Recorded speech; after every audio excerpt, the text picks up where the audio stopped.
les stratégies low cost à la française ont-elles abîmé le travail? C'est à cette question et bien d'autres auxquelles nous allons répondre aujourd'hui avec Bruno Palier, directeur de recherche du CNRS à Sciences Po.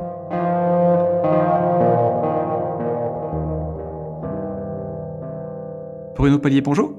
Bonjour. Je suis très heureux de vous avoir avec nous aujourd'hui pour parler de la stratégie low cost, et qui d'ailleurs va faire l'objet de ma première question. Depuis le début des années 1990, en France, gouvernements et entreprises mettent en place des stratégies de réduction du coût du travail afin de gagner en compétitivité. Donc c'est ça que vous appelez stratégie low cost. Pouvez-vous me dire comment elles se matérialisent, ces stratégies?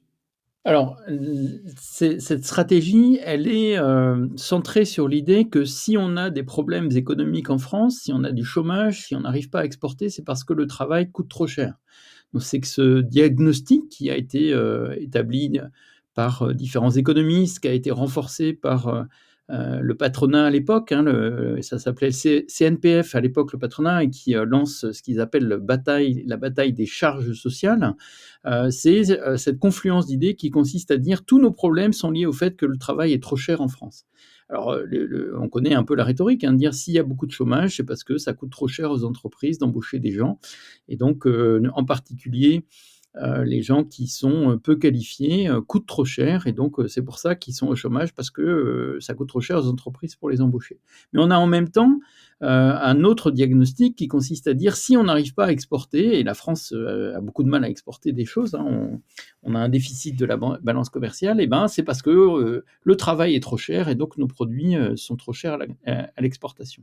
Et vous voyez, à partir de ce diagnostic, on se dit: bah, si on veut résoudre le problème du chômage, il faut baisser le coût du travail. Si on veut exporter plus à l'international, il faut réduire le coût du travail.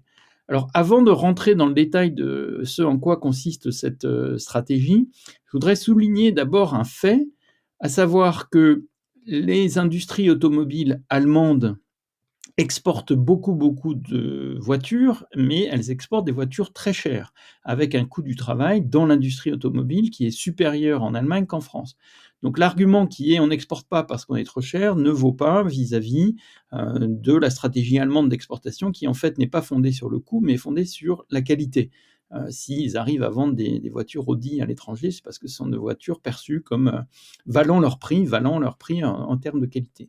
De même, on peut souligner que, un pays comme la Suède est un pays qui exporte énormément de choses, notamment des services très qualifiés, qui les vend très cher là aussi et qui ne se plaint pas du coût du travail, mais qui sait produire des choses, chères et de qualité grâce à un travail très qualifié. Donc je referme cette parenthèse pour dire que le diagnostic qui est à peu près, unanimement accepté, en France, ne fonctionne pas bien. En fait, on peut arriver à exporter, on peut produire, sans être obsédé par le coût du travail. Mmh. Mais c'est pas ce qui s'est passé en France. En France, on est obsédé par le coût du travail et du coup, on voit se développer aussi bien au niveau du gouvernement qu'au niveau de beaucoup d'entreprises, des réactions qui visent à réduire le coût du travail. Alors du côté du gouvernement, ça consiste en, des plans successifs et progressivement massifs de réduction des cotisations sociales.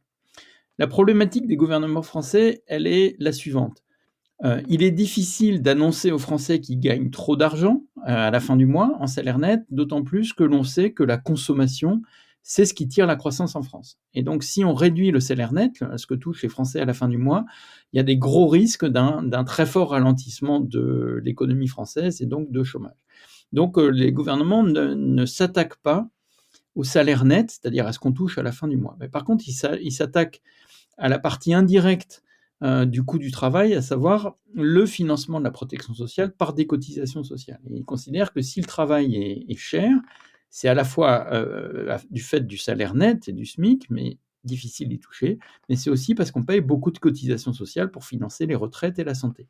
Et c'est là-dessus que les gouvernements vont se concentrer et ils vont, à partir de 1993, mettre en place des plans de baisse des cotisations sociales. Ça consiste en quoi? Ça consiste à dire: au niveau, des, moins qualifiés, au niveau des gens que vous payez au SMIC ou un petit peu au-dessus du SMIC, vous n'aurez plus autant de cotisations sociales à payer. Je vous exonère du paiement de cotisations sociales, ce qui fait que pour une entreprise, ça coûte moins cher, puisqu'il n'y a pas les cotisations sociales à payer, d'employer quelqu'un peu qualifié, rémunéré au niveau du SMIC. Et donc, ces exonérations de cotisations sociales commencent en 1993 et les gouvernements s'engagent à substituer le financement qu'elles ont exonéré des entreprises, c'est-à-dire à payer auprès de la sécurité sociale les cotisations manquantes. Donc c'est bien de la dépense publique, hein, mais ça n'est plus financé par des cotisations sociales, c'est financé sur le budget de l'État, par des impôts.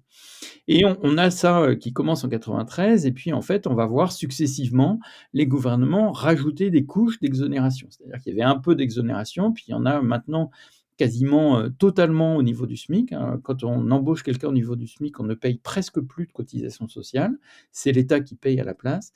Et quand vous embauchez des gens ou quand vous rémunérez des gens à 1,5, 1,6 SMIC, 2 SMIC, vous continuez de bénéficier d'exonérations de cotisations sociales, mais moins qu'au niveau du SMIC. En somme totale, en 2023, l'État finançait 75 milliards d'exonérations de cotisations sociales. Donc ce sont des sommes tout à fait considérables. Et encore une fois, j'ai expliqué que l'État paye à la place des employeurs à la sécurité sociale ce qu'il a exonéré les employeurs de ne pas payer. Et donc vous êtes ici face à des sommes considérables, mais ce qu'on a pu voir, ce que des travaux d'économistes qui font des évaluations de l'efficacité de ces mesures, c'est que ça marche pas super. C'est-à-dire que ça n'a pas permis de créer énormément d'emplois. Ça a sans doute permis d'en sauver quelques-uns, mais en fait, c'est très cher payé, 75 milliards d'euros pour, à la clé, pas beaucoup d'emplois.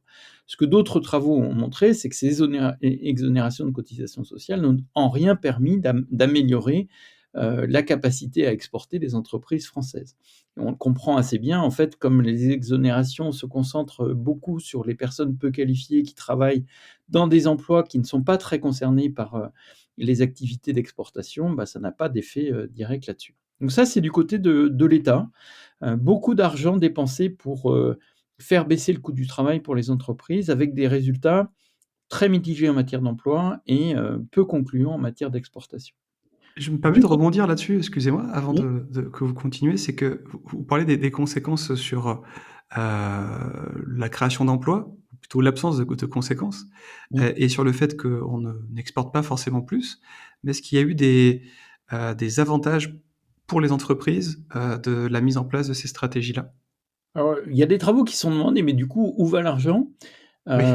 Heu alors là, le réflexe habituel, c'est de dire dans les profits et en fait, les travaux, assez fins ont été faits. C'est pas tout à fait ça, c'est pas vraiment, complètement dans les profits qu'a été l'argent. Elle a plutôt été dans l'augmentation de salaire, mais des cadres, c'est-à-dire des revenus bien au-dessus de là où il y a des exonérations de cotisations sociales. Et puis une partie de l'argent a été, si je puis dire, utilisée pour maintenir en emploi un certain nombre de personnes, mais aussi pour acheter des machines. Là, par exemple, c'est l'exemple de Carrefour, hein. Carrefour est un des premiers bénéficiaires des exonérations de cotisations sociales. Et Carrefour, dans ses politiques, a continué de remplacer une partie des salariés par des machines. Vous voyez, c'est Oui. les caisses que font fonctionner les clients et non pas les caissières, par exemple. Oui, tout à fait. Donc voilà. Alors, puisque vous me demandez un peu sur les conséquences, hein, de ces politiques, ce que l'on sait aujourd'hui très clairement, c'est qu'une des conséquences majeures, c'est ce qu'on appelle les trappes à bas salaire. C'est-à-dire que comme les cotisations sont très importantes au niveau du SMIC jusqu'à en gros 1,2 puis 1,6 SMIC et que progressivement il y a moins de baisse de cotisations, en fait, ça devient extrêmement coûteux d'augmenter quelqu'un. Si vous Mmh. lui faites franchir un seuil dans les exonérations de cotisations sociales, ça vous coûte très cher d'augmenter la personne. Donc c'est la fameuse phrase qui consistait à dire: «Si vous voulez augmenter votre smicard de 100 €, ça vous coûte 400 € parce que vous avez beaucoup plus de cotisations sociales à payer». Alors c'est un calcul qui est exagéré parce qu'en fait, il y a d'autres éléments qu'il faut prendre en compte pour comprendre ce saut de 100 à 482. Mais l'idée, elle est là quand même, c'est que, ça concentre l'attention sur les personnes autour du SMIC, les personnes peu qualifiées et ça les piège un peu dans une absence de progression de carrière. Mmh. Donc ça, c'est pour, les politiques gouvernementales et puis peut-être la conséquence majeure, hein, c'est que ça a accrédité l'idée qu'on avait un problème en France, à savoir que le travail, était trop cher. Et moi, dans le texte que j'ai pu écrire là-dessus, c'est de dire que du coup, on a vu dans le travail qu'un coût au lieu d'y voir un atout, mais j'y reviendrai sans doute. Alors, les entreprises, elles aussi, dans une grande majorité d'entre elles, et en particulier les grandes entreprises, ont intégré cette idée que le travail était un coût et qu'il fallait donc le réduire. Et on peut voir, quand on regarde les stratégies des entreprises, qu'il y a 4 grandes modalités de réduire le coût du travail. La première modalité, qui a été très fortement utilisée en France, c'est les délocalisations. L'idée de dire le travail est trop cher en France, donc je vais faire la même chose ailleurs, ça me coûtera moins cher. Et on est un pays qui a effectivement extrêmement délocalisé, beaucoup délocalisé. En moyenne, sur les 35 dernières années, on a délocalisé 25 000 emplois. Et c'est le processus de délocalisation au premier chef qui explique la désindustrialisation massive de la France. La France est un des pays qui s'est le plus désindustrialisé, au sens où on a perdu beaucoup d'emplois dans l'industrie manufacturière. Et c'est du fait de l'industrialisation. Alors, encore une fois, si on prend ce fait-là, on peut constater qu'on a préféré faire la même chose ailleurs plutôt que de faire mieux en France. Hein, on a préféré, pour prendre un exemple, on a préféré faire des Clio au Maroc ou en Espagne plutôt que de se demander si Renault ne pouvait pas faire d'autres types de voitures qui correspondent mieux aux rémunérations et aux qualifications des travailleurs français. Vous voyez, ça c'est l'idée à être obsédé du coût du travail, on ne s'est pas demandé si le travail ne pouvait pas produire autre chose ou produire mieux ou de plus grande qualité. Deuxième stratégie des entreprises, c'est la sous-traitance. Donc on est là aussi un pays qui fait beaucoup appel à la sous-traitance. En gros, en France, 25% des salariés travaillent dans une entreprise qui prend des ordres auprès d'autres entreprises, tout ou partie en sous-traitance. Et la sous-traitance, c'est un moyen pour les entreprises qui donnent les ordres, donneuses d'ordres, de se débarrasser d'abord des emplois les plus pénibles. Ça, c'est d'abord la première fonction de la sous-traitance, c'est de faire par d'autres entreprises ce qui est particulièrement pénible et difficile. Mais c'est aussi espérer obtenir le même service à moindre coût, puisque quand vous faites de la sous-traitance, vous mettez en concurrence différents prestataires et vous choisissez celui qui est le moins cher. Donc là, c'est aussi cette obsession du coût du travail qui est transférée aux sous-traitants. Là encore un chiffre, 25% de salariés travaillent dans la sous-traitance en France, c'est beaucoup moins en moyenne européenne, plutôt 17%, 15%. Mais d'autres éléments nous font dire que par cette idée qu'on sous-traite la pénibilité, etc., on se retrouve avec une beaucoup plus forte pénibilité des emplois en sous-traitance, beaucoup plus d'accidents du travail, de problèmes de santé. Et sachant qu'on sous-traite plus en France, ça démultiplie les problèmes du travail au sein des entreprises qui sous-traitent. Troisième stratégie, c'est de se débarrasser de ceux dont on estime qu'ils sont les plus chers. Et les entreprises, malgré ce qu'elles racontent au niveau du MEDEF en tout cas, continuent de considérer que les seniors sont les plus chers et donc il faut s'en débarrasser. Donc il y a une vision que, si vous prenez la carrière d'un individu, quand il est jeune, il n'a pas beaucoup d'expérience, il n'est pas très productif, donc on attend qu'il ait eu son premier emploi pour l'embaucher. Ça, c'est le problème typique des jeunes, c'est qu'on leur dit, il est très bien votre CV, mais vous reviendrez quand vous aurez de l'expérience professionnelle. Donc d'où des difficultés d'accès à l'emploi des jeunes. Mais on a aussi, en fin de carrière, l'expérience que l'on voit dans les départs négociés, que l'on voit dans les plans sociaux, où il y a beaucoup de seniors. Et on les fait partir avant l'âge de la retraite parce qu'on considère qu'ils sont moins productifs, sont plus fatigués, etc. Et pour autant, ils coûtent toujours aussi cher, voire de plus en plus cher, si on a une partie de seniorité dans les rémunérations. Et donc, les entreprises continuent de chercher à se débarrasser de ce qu'elles considèrent être les salariés les plus chers, à savoir les seniors. Et puis la dernière stratégie, c'est ce qu'on fait à ceux qui restent. Vous voyez, c'est les gens qui ont passé les 25-30 ans, qui ne sont pas encore seniors, que vous n'avez pas délocalisés, que vous n'avez pas sous-traités. À eux, on a intensifié le travail. Puisque tu nous coûtes très cher, on va essayer de faire en sorte que tu produises de plus en plus. Et c'est tout un tas de stratégies, notamment managériales, qui visent à intensifier le travail, à savoir lui faire produire plus de choses dans le même laps de temps ou plus de choses avec moins de personnes Et donc, c'est notamment les managements par les chiffres. C'est une adoption du lean management en France qui est extrêmement, comment dire, obsédée par les résultats, qui met la pression pour produire plus. Avec cette intensification du travail, on a des effets délétères.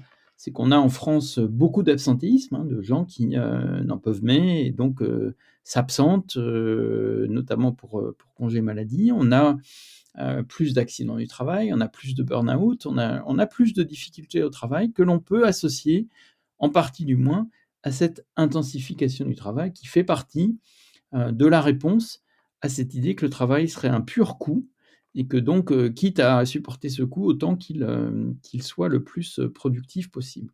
Là Mmh. encore, je n'ai pas prononcé pour décrire cette 4e stratégie le mot de qualité. Il n'y a pas cette idée qu'on pourrait, en accompagnant, en protégeant, en formant les salariés, produire pas forcément plus, mais produire mieux, produire de la qualité, mais qui nécessiterait là de regarder le travail autrement, non pas comme un coût, mais comme un atout. C'est une très bonne transition vers, ma question. Vous avez évoqué, justement ça à plusieurs reprises, le fait de ne pas voir, le travail comme un coût, mais comme un atout. Qu'est-ce que ça changerait justement d'avoir cette stratégie-là? Qu'est-ce qu'on pourrait mettre en place avec, quelles, conséquences différentes que ce que vous venez de décrire? Alors, on essaye, avec, un certain nombre de collègues de penser cela et de faire des propositions que nous mettons actuellement en ligne sur le site de la Vie des idées. Ça s'appelle, «Propositions pour travailler mieux». La série s'appelle «Travailler mieux». Et la première idée, ça consiste à, essayer de décloisonner les professions entre celles qui sont spécialisées dans la prescription du travail et celles qui sont spécialisées dans la réalisation du travail prescrit. Vous le savez, il y a de plus en plus de cadres, de consultants qui sont là pour dire aux autres ce qu'ils doivent faire.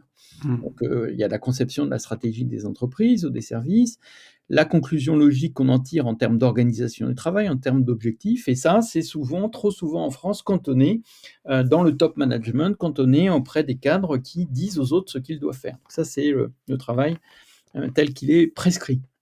Et ce que l'on observe, c'est que ceux qui prescrivent le travail vivent de moins en moins en présence, en interaction avec ceux qui réalisent leur prescription. Et donc le 1er message, c'est de renouer, de retisser des liens entre ceux qui prescrivent et ceux qui font. Parce qu'il se trouve que les travailleurs qui sont à la production de services, production de biens, ont énormément de savoir-faire. Et ce savoir-faire-là, vous n'arrivez pas à le mobiliser, à en faire un usage positif si vous êtes distance, dans une distance verticale souvent, c'est-à-dire c'est vous qui donnez les ordres, il n'y a rien qui remonte et vous perdez là une grande opportunité, celle de pouvoir vous appuyer sur les retours d'expérience, sur le savoir-faire, de ceux qui sont à la production et qui savent qu'il faut toujours aménager les choses, que travailler, c'est pas, simplement, mettre en œuvre sans incident, les plans qui ont été, échafaudés, ailleurs. Donc ça, c'est la première idée. La deuxième idée, du coup, une des conséquences, concrètes, c'est que, il faut, ouvrir des espaces, d'expression sur le travail, de possibilités de formuler des recommandations, d'avoir son mot à dire, pour reprendre l'expression de Thomas Coutreau, sur son travail, sur ses tâches, sur la définition de ses tâches. Donc, donner la possibilité à ceux qui sont au travail de s'exprimer, voire de participer à la décision, en tout cas concernant leurs tâches. Nous avons une autre proposition qui consiste à dire que même quand vous avez des horaires particulièrement contraints et décalés, vous avez travail de nuit, travail le matin tôt, des shifts dans les transports. Même dans des espaces dans lesquels vous avez ce type de contraintes, on devrait pouvoir prendre en compte les préférences des salariés, les intégrer dans l'élaboration des horaires. Dès que vous faites ça, vous avez un sentiment de reconnaissance, de participation et vous voyez l'absentéisme baisser, vous voyez l'investissement des salariés être plus fort. Donc le message là, il est de dire que tout le monde a y gagné, que de faire part au savoir-faire, à la parole, à l'opinion, à la vision, à la contribution de ceux qui sont au travail, quand vous élaborez la stratégie, mais quand vous la mettez en œuvre aussi, au jour le jour. Et ce ne sont pas des pratiques très usuelles en France. Il y a des enquêtes qui montrent, hein, que, seulement la moitié des salariés français sont un peu consultés sur leurs propres tâches, ce qui est vraiment un taux très bas comparé à d'autres pays, par exemple. Donc on a ici un enjeu, très fort pour utiliser des grands mots, de démocratie au travail, Mmh. qui sont à la fois des enjeux importants pour les salariés, le sentiment d'être entendus et d'être reconnus, mais qui sont aussi des enjeux d'investissement et donc d'engagement de tout le monde dans l'entreprise et donc des enjeux, en fait, de rentabilité supérieure, si je puis utiliser ce terme, en termes de baisse de l'absentéisme, de moins de défauts, en fait, donc d'une production de meilleure qualité. Vous avez évoqué des actions qui sont réalisables à l'échelle d'une équipe, d'un département, d'un service, d'une organisation. Mais un peu plus tôt dans, l'entretien, vous avez évoqué des stratégies politiques qui permettent notamment l'exonération, pardon, de cotisations sociales. Donc existe-t-il, des actions que l'on peut mettre en place au niveau de l'État et au niveau donc plus politique? Bah, écoutez, le problème, c'est que, on ne cesse, de l'imaginer autrement, voire de faire des choses, mais on n'en tire pas, les conséquences. On voit bien qu'il y a un problème démocratique plus global à ne demander leur avis aux gens que tous les 5 ans et donc se sont, démultipliées les initiatives, les innovations du type budget participatif, mais je pense plus précisément au niveau national, sur les initiatives prises autour des conventions citoyennes, par exemple sur le climat, sur la fin de vie, mais aussi il y a eu quelque chose d'important sur le travail. Il y a eu les assises du travail, qui a été un temps de réflexion nationale qui a mobilisé des représentants des employeurs, des représentants des salariés, pas seulement des syndicats, mais d'un ensemble de choses, des experts, qui ont travaillé ensemble, qui se sont demandé qu'est-ce qu'il faut faire, qui ont fait des propositions. Il y avait 17 propositions à la sortie des assises du travail. Et toute cette formule, bien sûr, aurait pu être encore mieux, mais était déjà très, très importante. Les acteurs qui y ont participé étaient plutôt satisfaits. Le problème, c'est qu'il n'y a pas eu de suite. Le rapport des assises du travail ont été remis à la ministre, c'était Elisabeth Borne à l'époque, qui l'a mise dans un placard, dans un tiroir. Même chose, par exemple, sur les essentiels, hein, les métiers essentiels qui étaient ces métiers qui ont dû sortir de chez elles pendant les confinements liés au Covid, parce que sinon bah, la société s'écroulait. On s'est rendu compte que ces métiers étaient un peu invisibles, étaient mal rémunérés, particulièrement difficiles, avec des horaires décalés. Donc il y a eu un rapport qui a été fait dessus par Christine Erel, et bah, ce rapport, il a été remis à la ministre qui l'a mis dans un tiroir. Et donc, le problème est peut-être pas tant de notre capacité d'innovation, parce qu'on a beaucoup d'expérience, que de notre capacité de peser sur les décisions qui sont prises aujourd'hui, malgré ces innovations, démocratiques. La grande difficulté dans laquelle on se trouve, c'est que, les Français n'arrivent pas à trouver d'autres moyens de peser, que celui de mise en crise, que ça soit des manifestations, plus ou moins pacifiques, des votes, extrémistes aujourd'hui pour faire entendre leur voix. Ça, c'est vraiment, je crois, la grande difficulté dans laquelle on se trouve aujourd'hui, c'est d'être obligé de crier très, très fort pour être un tout petit peu entendu. Bruno Paulier, merci. Je vous en prie.